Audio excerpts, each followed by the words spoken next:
ہر علاقے کی اپنی تاریخ، تہذیب اور تمدن ہوتی ہے۔ اس کے لیے ان میں رہنے والے سبھی لوگوں کو اپنی تاریخ، تہذیب، تمدن سے واقف ہونا ضروری ہے۔ آج ہم بات کریں گے ضلع کولگام کے سب سے بڑے گاؤں کی۔ حالانکہ ماضی قریب میں ہی اس کو قصبے اور تحصیل کے درجے سے نوازا گیا، لیکن ہم یہاں اس پروگرام کی ابتدا میں اس کو گاؤں کا ہی نام دیں گے۔ جی ہاں، ہم بات کرتے ہیں فصل کی۔ فصل جنوبی کشمیر کے ضلع کولگام کا ایک تاریخی گاؤں ہے۔ اس گاؤں کا کل رقبہ 8532 کنال اور 16 مرلہ ہے، جسے محکمہ مال کی زبان میں کل دہ کہا جاتا ہے۔ یہاں کی آبادی 2011 کی مردم شماری کے مطابق 6000 کے قریب ہے۔ یہاں فی الوقت 1000 کے قریب گھرانے موجود ہیں۔ یہاں مردوں اور عورتوں کی تعداد متوازن ہے۔ اس کے مشرق میں چنگام، گنڈبل، ناوبل، کجر جو کہ ضلع کولگام کا حصہ ہے۔ اس کے مغرب میں آونیرا، چیرا مرگ، زینہ پورہ واقع ہے جو کہ ضلع شوپیاں کا حصہ ہے۔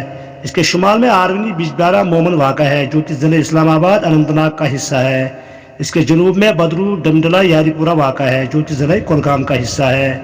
اس کی سرحدیں ضلع کولگام اور ضلع اننت ناگ سے ملتی ہے۔ اس کی سرحدیں ضلع شوپیاں اور ضلع اننت ناگ سے ملتی ہے۔ یہاں کی 15% آبادی چھوٹی سی چوٹی یا جسے آپ کریگا بھی کہہ سکتے ہیں رہتی ہے۔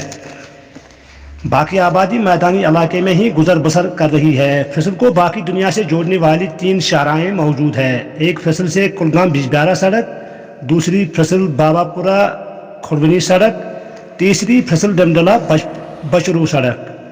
اننت ناگ فصل کے زیادہ قریب ہونے کی وجہ سے یہاں کے زیادہ تر تاجر حضرات اننت ناگ میں ہی تجارت کو ترجیح دیتے ہیں۔ حالانکہ دوسرے ضلعوں اور سری نگر سے بھی تجارتی روابط قائم ہیں۔ یہاں کی اکثر آبادی کسان طبقے سے تعلق رکھتی ہے۔ یہاں کی 60% آبادی کا ذریعہ معاش سیب کی صنعت سے وابستہ ہے۔ حالانکہ یہاں کے ہزاروں کنال پر محیط دان کے کھیت بھی موجود ہے، جسے لوگ ضرورت کے علاوہ کم قلیل آمدنی بھی حاصل کر لیتے ہیں۔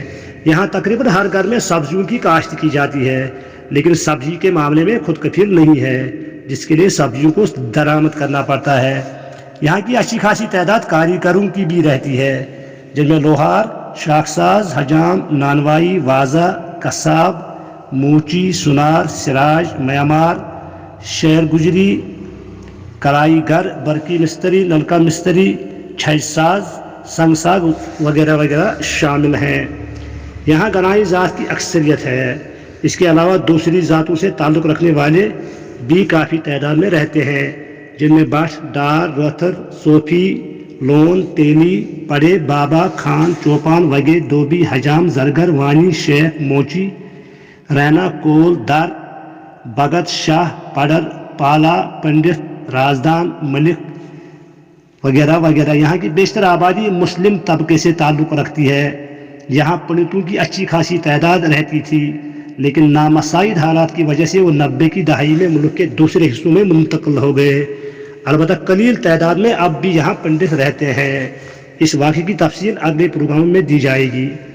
یہاں بہت سارے سرکاری و غیر سرکاری تعلیمی ادارے ہیں، جن میں ایک گورنمنٹ ڈگری کالج، ایک گورنمنٹ ہائر سیکنڈری اسکول، ایک girls high school, 3 government middle school, ایک پرائمری اسکول، اور غیر سرکاری اداروں میں Hanfia high school, Iqbal memorial public school, Candid public school, Al Azhar public school, Iqra public school, Sunbeam school شامل ہیں۔ اس کے علاوہ چند دینی مدارس بھی قائم ہیں، جن میں طلبہ طالبات کو دینی تعلیم سے آراستہ کیا جاتا ہے۔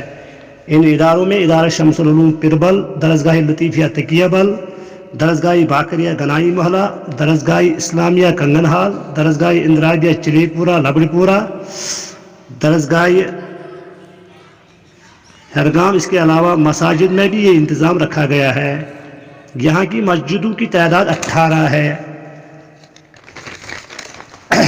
جن میں 7 جامعات شامل ہے۔ اس کے علاوہ ایک مندر بھی موجود ہے، جہاں پنڈت لوگ پوجا وغیرہ کے فرائض ادا کرتے ہیں۔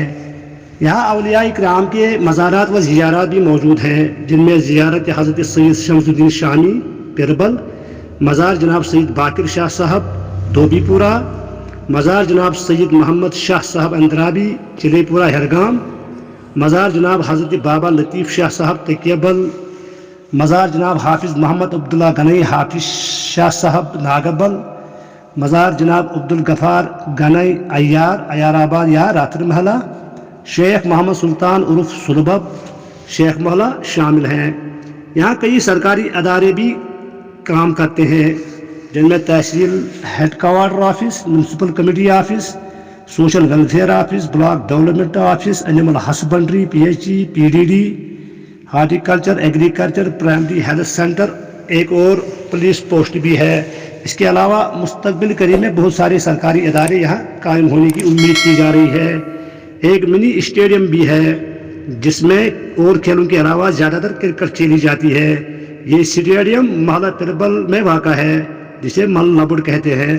فیصل کو ٹاؤن آف سپرنگز بھی کہا جاتا ہے، یعنی چشموں کا قصبہ۔ چشموں میں سب سے بڑا چشمہ شیخ پال چشمہ ہے، جس کا کل رقبہ 9 کنال 15 مرلہ ہے۔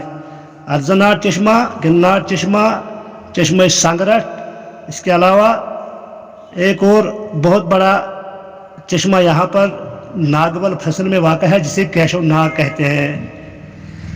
اس کے علاوہ بہت سارے چھوٹے بڑے چشمے موجود ہیں جن میں بہت سا پیارا اور میٹھا پانی بہتا ہے، اور اتباع حضرات مریضوں کو اپنے رزقوں میں استعمال کرنے کی تجویز کرتے تھے۔